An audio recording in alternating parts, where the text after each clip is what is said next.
Hey everyone, hope you're all doing great. In this section, we're going to learn about the Trace Image tool, Create Mesh Layer, and Triangulate 2D Mesh together. Before anything else, if you're into animation, make sure to like this video and subscribe to the channel. Alright, let's dive into learning the Trace Image tool. Keep in mind that Trace Image works on pixel layers. Basically, it converts pixel layers into vectors.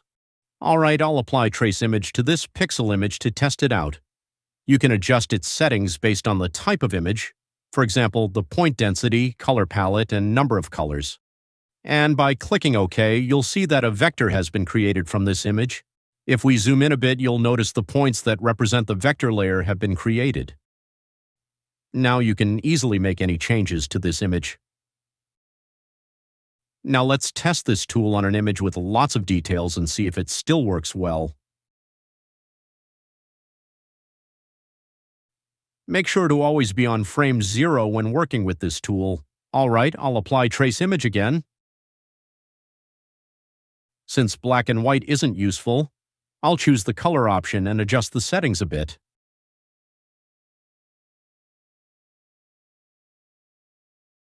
Now I'll click OK and wait a few moments for the processing to complete. If you pay attention, the vector created isn't usable for us. The reason is that this tool isn't designed for complex images. It's better to use it for simpler images, preferably with high quality.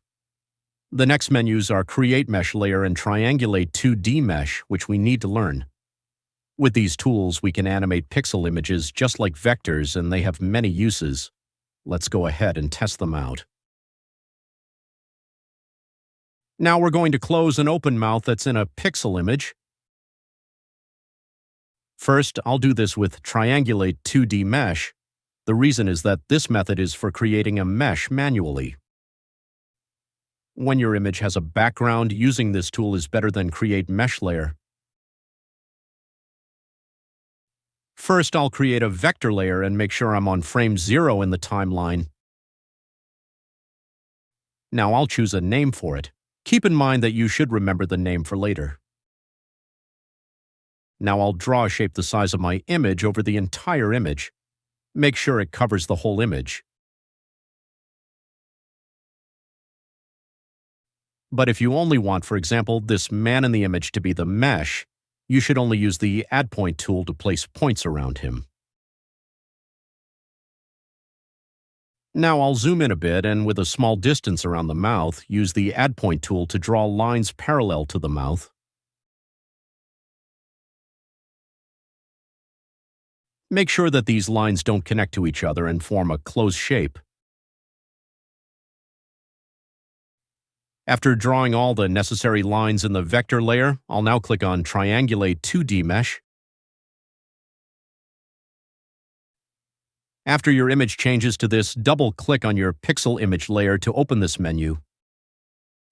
Now I'll click on the Image tab, select the name we previously chose from the Select Warp Layer section and click OK. This will assign the mesh to the image.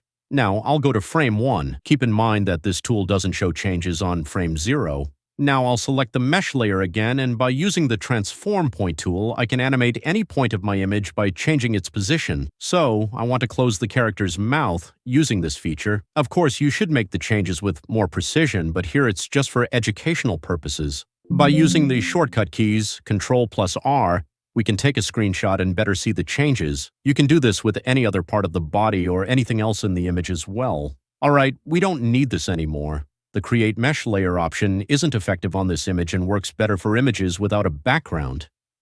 Create Mesh Layer automatically creates a mesh around your image in an intelligent way. Now, by clicking Create Mesh Layer, you'll see that the image is automatically selected with a mesh around it. Now I'll add a few points to the mesh to correct its mistakes and add the necessary details. Make sure that to add or remove points, you need to be on frame 0.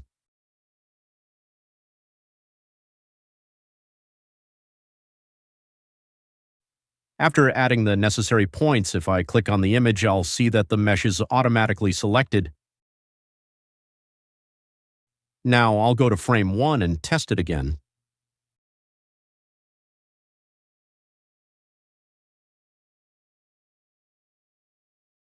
Now, by pressing the shortcut keys Ctrl+R, you can clearly see the result before and after meshing.